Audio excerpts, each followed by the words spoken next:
बिस्मिल्लाहिर्रहमानिर्रहीम। अस्सलाम वालेकुम नाज़रीन, आप यूट्यूब चैनल देख रहे हैं। मैं इमरान ख़ान हूँ।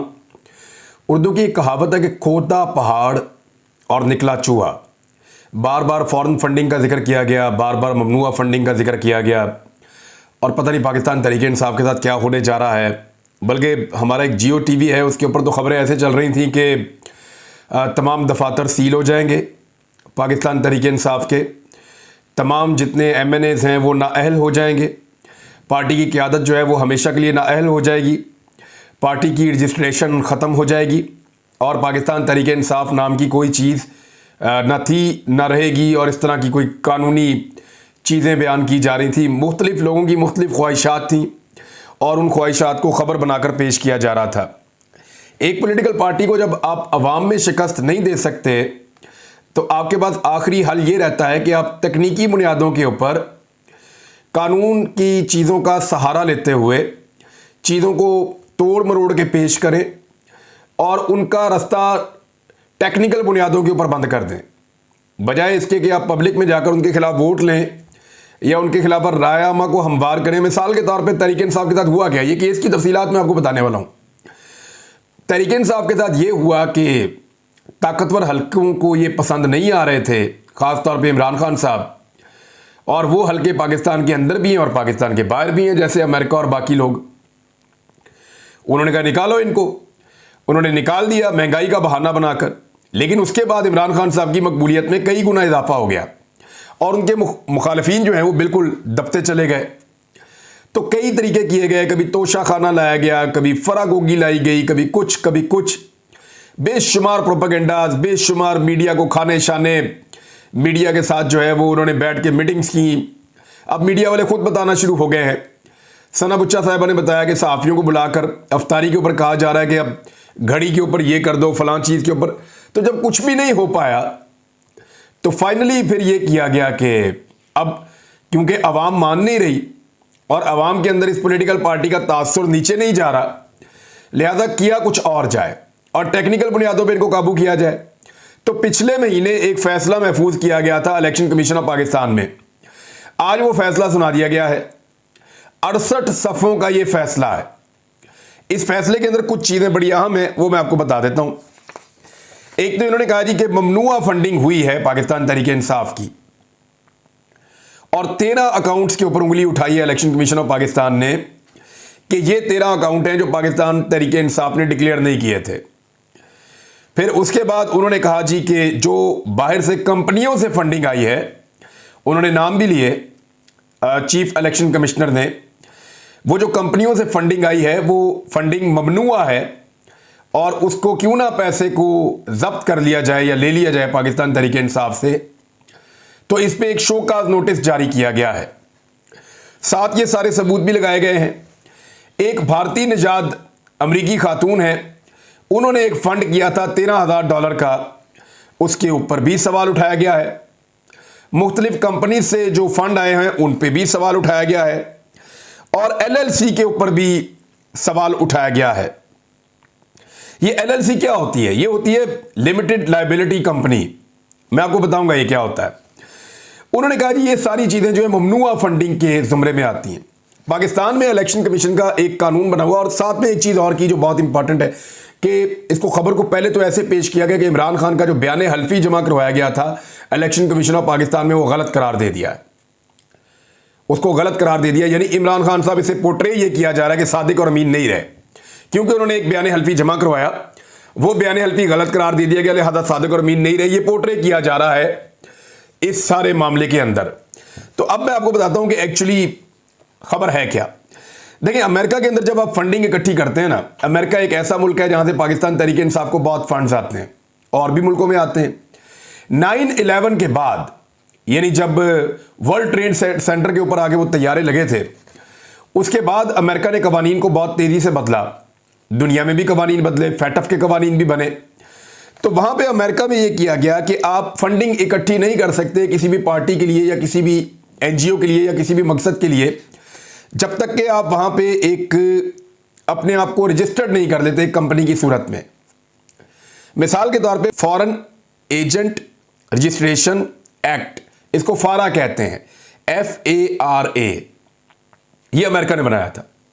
इसके तहत आपको कंपनी रजिस्टर करनी होती है और पाकिस्तान तहरीक इंसाफ ने भी की, जिसको लिमिटेड लायबिलिटी कंपनी कहते हैं, LLC। अब मैं आपको एक मिसाल दे रहा हूं कि इसकी फंडिंग को ममनुआ क्यों करार दिया गया। पाकिस्तान के अंदर एक कानून है जिसका मतलब कुछ और लिया जा रहा है और एक्चुअली कानून कुछ है। अभी इसके ऊपर लड़ाई होगी। 2002 का जो एक्ट है, 2002 वाला जो एक्ट है, वो ये कहता है पाकिस्तान के इलेक्शन कमीशन के हवाले से कि जो कंपनी होती है मल्टीनेशनल, उससे आप फंडिंग नहीं ले सकते, क्योंकि वो पाकिस्तान में भी कारोबार करेगी, अमेरिका में भी करेगी, यूरोप में भी करेगी। उससे जब आप फंडिंग लेंगे तो फिर लाजमी बात है कि आप उससे फंडिंग लेके आप उसको पाकिस्तान में फायदा देंगे। फिर इसके अलावा उन कंपनी से भी फंड नहीं लिया जा सकता जो पाकिस्तान के अंदर आके काम करती हैं। लेकिन अगर पाकिस्तानी किसी ने बैरून मुल्क कोई कंपनी बनाई हुई है, जिसको फॉरेन कंपनी आप कहते हैं सिंपल, अगर वो फंड देती है तो इसके बारे में इलेक्शन कमीशन ऑफ पाकिस्तान खामोश है, कानून खामोश है, जो अब तक मुझे पता है उसके मुताबिक। और इसी का फायदा इलेक्शन कमीशन ऑफ पाकिस्तान ने उठाया है। बहुत सारी कंपनी ऐसी हैं जो सिर्फ बाहर मुल्क में काम करती हैं, पाकिस्तान में काम नहीं करती, पाकिस्तानियों ने बनाई हुई हैं। अगर वो कंपनी पाकिस्तान तहरीक इंसाफ को फंड देती है तो वो फंड ममनुआ नहीं होना चाहिए। इस मामले को पाकिस्तान तहरीक इंसाफ इलेक्शन कमीशन में लेकर जाएगी और ज्यादा मामला तो यहीं पर रिजॉल्व हो जाएगा। मिसाल के तौर पे एक शख्स है, उसने बरतानिया में एक कंपनी बनाई है जाकर, वो सिर्फ बरतानिया में कारोबार करता है, पाकिस्तान में उसका कोई कारोबार नहीं है वो पाकिस्तानी। वो अपनी कंपनी से पाकिस्तान तहरीक इंसाफ को, नून लीग को या पीपल्स पार्टी को फंड देता है, या फजलुर रहमान साहब को। तो वो जो फंड देता है वो ममनुआ फंडिंग नहीं होनी चाहिए, क्योंकि वो तो पाकिस्तान में कारोबार ही नहीं कर रहा। हाँ, अगर वो पाकिस्तान में अगर कारोबार करे तो फिर इस पर कंफ्लिक्ट ऑफ इंटरेस्ट आता है, तो यहां पे ममनुआ फंडिंग हो सकती है। अब अमेरिका में जो लिमिटेड लायबिलिटी कंपनी, क्योंकि अमेरिकन कानून फारा के मुताबिक आप कंपनी बनाएंगे तभी आप पैसा इकट्ठा करेंगे और फिर आप हर 6 माह बाद उसका रिकॉर्ड जमा करवाएंगे अमेरिका के अंदर। ये जो LLC है, लिमिटेड लायबिलिटी कंपनी, ये बाकी पॉलिटिकल पार्टीज ने भी बनाई हुई है अमेरिका में। ये सिर्फ PTI ने नहीं बनाई। अभी बाकियों का फॉरेन फंडिंग का या ममनुआ फंडिंग का केस खुलेगा तो पता चलेगा। एक तो फॉरेन फंडिंग ये होती है कि बाहर का कोई मुल्क या कोई बहुत बड़ी तंजीम वो एक दूसरे मुल्क को या पाकिस्तान को पैसा भिजवा रही है किसी एक पॉलिटिकल पार्टी को, और उसके जरिए से पाकिस्तान में दहशतगर्दी करवा रही है या पाकिस्तान के हालात खराब करवा रही है या ऐसे इकदाम करवा रही है जो रियासत मुखालिफ इकदाम हैं, तो उसको कहते हैं फॉरेन फंडिंग। और उसके ऊपर इलेक्शन कमीशन कोई एक्शन नहीं ले सकता, उस पर एक्शन लेती है हुकूमत पाकिस्तान। लिहाजा फॉरेन फंडिंग वाला तो चैप्टर आप करें सबसे पहले बंद, और उस पर लगाएं आप क्रॉस कि जिन लोगों की ख्वाहिश थी कि फॉरेन फंडिंग साबित हो जाएगी, तहरीक इंसाफ नायल हो जाएगी, इमरान खान साहब नायल हो जाएंगे और सारी पार्टी उड़ जाएगी और कुछ इनके पल्ले नहीं बचेगा, तो ऐसा कुछ नहीं हुआ। फॉरेन फंडिंग वाला तो चैप्टर हो गया क्लोज। अब रह गया ममनुआ फंडिंग वाला। ममनुआ फंडिंग में बेशतर जो है वो फॉरेन कंपनीज हैं। इनका मामला मैंने आपको पहले बताया कि वो रिजॉल्व हो सकता है। लिमिटेड लायबिलिटी कंपनी जो है, ये एक ऐसा मामला है जो अमेरिका में आपको उनके कानून के मुताबिक करना ही पड़ता है, जो भी करे। वो बाकी पॉलिटिकल पार्टीज का भी है, तो इसमें बाकी पार्टियों से भी जवाब मांगा जाएगा, क्योंकि 9/11 के बाद अमेरिका ने यह कानून बना दिया था। पीपल्स पार्टी और नून लीग की भी कंपनीज हैं। अब तहरीक इंसाफ का जितना पैसा आया वो लीगल चैनल्स के साथ आया है, कानूनी चैनल्स के साथ आया है और बैंकों के अंदर आया है। अब उनमें से कुछ बैंकों की ट्रांजैक्शंस के ऊपर इलेक्शन कमीशन को एतराज है और वो ये कह रहा है कि पैसा जिन लोगों ने भेजा है हमें उन कंपनीज के ऊपर एतराज है, इसलिए ममनुआ फंडिंग है। इसको वो ये नहीं कह सकते कि ये दहशतगर्दी के लिए आई, इसको वो फॉरेन फंडिंग नहीं कह सकते, इसको कुछ और नहीं कह सकते। इसको सिर्फ ये कह सकते हैं कि हमारे कानून के मुताबिक, हमारी अंडरस्टैंडिंग के मुताबिक ये जो फंडिंग आई है ये उस तरीकेकार से नहीं है जो तरीकेकार पाकिस्तान के कानून में लिखा हुआ है। या तो कानून तब्दील करें तो या फिर इसको हम ममनुआ करार दे रहे हैं। अब इसके अंदर बहस की बहुत गुंजाइश है और ये एक शो काज है।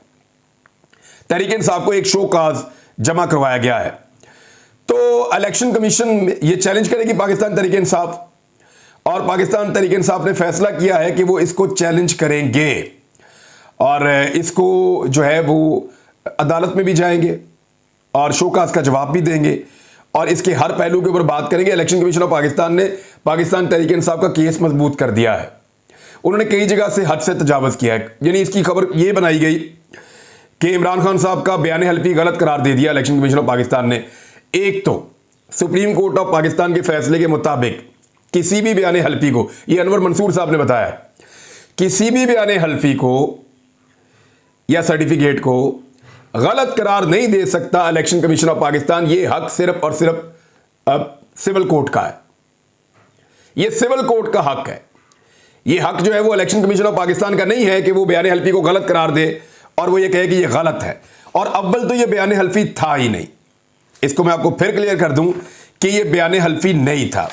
अनवर मंसूर साहब ने जो बताया वो ये बताया कि ये एक सर्टिफिकेट है, ये बयान हल्फी नहीं है। और सर्टिफिकेट जो होता है वो ऑन ओथ नहीं होता। जैसे मियां नवाज शरीफ साहब ने तो एक बयान हल्फी जमा करवाया था, उस बयान हल्फी में जो इंफॉर्मेशन थी वो गलत थी और वो उन्होंने बयान हल्फी हलफ लेकर जमा करवाया था, ऑन ओथ थे मियां नवाज शरीफ साहब। तो इसलिए वो 62-63 के मुताबिक सादक और अमीन नहीं रहे। इसको तो आप कर दें क्लियर। अब आ जाए ये वाले मामले में, ये सिर्फ एक सर्टिफिकेट है और ये सर्टिफिकेट जिस शख्स ने जमा करवाया, इमरान खान ने या कोई भी जमा करवाता है तो वो कहता है कि मैं अपने नॉलेज और बिलीव के मुताबिक, best of my knowledge and believe, यानी जो मुझे इस वक्त इल्म है इस सारे मामले का उसके मुताबिक, और जो मैं यकीन करता हूं अपने टीम के ऊपर उसके मुताबिक, जो मेरे पास इंफॉर्मेशन है उस पर मैं ये सर्टिफिकेट आपको जमा करवा रहा हूं। ये कोई जाती मालूमात का बयान हल्फी नहीं होता कि मैं बयान हल्फी लेता हूं कि मेरी इतनी बीवी, इतने बच्चे हैं, मेरे पास इतनी गाड़ियां, इतनी जायदाद है, मेरे बैंक में इतने पैसे पड़े हुए। ये वो वाला बयान हल्फी नहीं है कि मैंने फलां चीज जो है वो ऐसे बनाई थी, ये वो वाला बयान हल्फी नहीं है। अपनी जाती मामलात के ऊपर बयान हल्फी एक अलग चीज होती है। इलेक्शन कमीशन ऑफ पाकिस्तान को जमा करवाया गया सर्टिफिकेट एक पार्टी के सरबराह की जानिब से, वो एक अलग चीज होती है। इसके ऊपर आप सादिक और अमीन के मामले के ऊपर जाकर बहस नहीं कर सकते।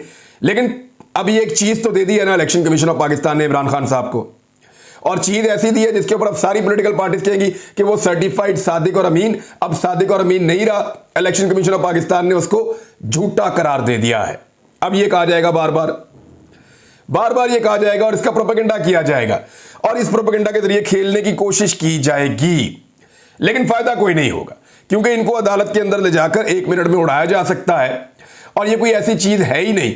अगर तो हुकूमत पाकिस्तान को यह लगता है कि तहरीक इंसाफ ने फॉरेन फंडिंग ली है और वो इसको मजीद खेलना चाहते हैं, क्योंकि ताकतवर हल्के जिन्होंने इमरान खान को निकाला है वो इतने आराम से तो वापस आने नहीं देंगे। अब वो इन 68 सफ़ों के अंदर चीजें निकालेंगे जो डाली गई हैं और खुद डलवाई गई हैं, उन चीजों को निकालकर इमरान खान को स्क्रू करने की कोशिश करेंगे। तो आने वाले दिनों में जो तलवार लटकाई जा रही है इमरान खान के ऊपर, वो बाकी पॉलिटिकल पार्टीज के ऊपर भी लटक गई है। किसी वक्त भी अगर फजलुर रहमान से पूछा जाए कि लीबिया से जो पैसे आ रहे थे उसका जवाब दें, तो वो है फॉरेन फंडिंग। 2013 में नवाज शरीफ साहब जिन तैयारों में और हेलीकॉप्टरों में सफर कर रहे थे, उनकी पेमेंट्स या उनकी चीजें कौन कर रहा था? अरब्स कर रहे थे। वो है फॉरेन फंडिंग, उसका जवाब दें। तो जवाबात आपको देने पड़ेंगे उन चीजों के जिनमें बहुत बुरी तरह फंस गई हैं बाकी पॉलिटिकल पार्टीज। पीएमएलएन ने आज तक कोई जवाब नहीं दिया। मेरे पास पूरी उनके पास डिटेल पड़ी है फंडिंग की, मैं किसी वक्त आपको वो सुना भी दूंगा निकाल के। और पीपल्स पार्टी ने भी आज तक कोई जवाब नहीं दिया, सबकी डिटेल यहां पे मौजूद हैं। अब इमरान खान साहब तो इसमें से निकल गए हैं काफी हद तक, बाकी वो इसको चैलेंज करेंगे। अभी एक लंबा प्रोसीजर है, पहले इलेक्शन कमीशन के अंदर फिर जाएगा, वहां लंबा चलेगा, फिर ये हाई कोर्ट्स के अंदर जाएगा, वहां लंबा चलेगा, फिर ये सुप्रीम कोर्ट के अंदर जाएगा, वहां लंबा चलेगा। तो ये इतनी जल्दी नहीं होने वाला। जो इलेक्शन है उससे कोई नहीं भाग सकता, अल्टीमेटली जाना सबको इलेक्शन में पड़ेगा। यानी फॉरेन फंडिंग के एक केस को जो 2011-2013 का मामला है, आज से 10 साल पुराना मामला है, उसको लेकर बात करेंगे या बलूचिस्तान के सैलाब पे बात करेंगे, या बात करेंगे पाकिस्तान में पेट्रोल की, घी की, बिजली की, आटे की, गैसों की, सबकी बढ़ती हुई कीमत के ऊपर बात करेंगे, पाकिस्तान में जो 40% की महंगाई है उसके ऊपर बात करेंगे, या बात करेंगे 10 साल पुरानी फॉरेन फंडिंग के एक ऐसे केस के ऊपर जिसमें सिर्फ और सिर्फ निकला क्या है? एक शोकाज नोटिस, उसके अलावा कुछ नहीं निकला। एक शोकाज नोटिस है, उसके अलावा कुछ नहीं है, और उसका जवाब चला जाएगा। दूसरा ये जो कहा जा रहा है कि एक बयान हल्फी है जो गलत करार दिया गया, तो बयान हल्फी तो था ही नहीं पहले दिन से, वो एक सर्टिफिकेट था, best of his knowledge and believe, उसने जमा करवाया था पार्टी चेयरमैन ने। और मजे की बात यह है कि आसिफ अली जरदारी ने या बिलावल भुट्टो जरदारी ने या नवाज शरीफ साहब ने आज तक वो सर्टिफिकेट ही जमा नहीं करवाया। नवाज शरीफ साहब पार्टी के सरबराह हैं और सर्टिफिकेट जमा करवा रहे हैं राजा जफरुल हक से। दाल में कुछ काला नहीं है, पूरी दाल ही काली है। आसिफ अली जरदारी साहब या बिलावल नहीं करवा रहे, नैयर बुखारी साहब से जमा करवा रहे हैं। तो दाल में कुछ काला नहीं है, पूरी दाढ़ी काली है इनकी पॉलिटिकल पार्टीज की। इसमें एक काम जो है वो अच्छा हो गया है कि पाकिस्तान तहरीक इंसाफ का ये जो मौक़िफ़ था कि फॉरेन फंडिंग या ममनुआ फंडिंग ये मामला कुछ भी नहीं है, तो उनका वो मौक़िफ़ भी काफ़ी हद तक सामने दुरुस्त होकर नज़र आ रहा है आपको। और दूसरा उनका ये कहना कि इलेक्शन कमीशन जानिबदार है, वो भी अब नज़र आ रहा है, क्योंकि बाकी पॉलिटिकल पार्टीज़ पे उन्होंने कोई काम नहीं किया। अब तक के लिए इतनी, अपना ख्याल रखिएगा अपने इस चैनल का भी। अल्लाह हाफ़िज़।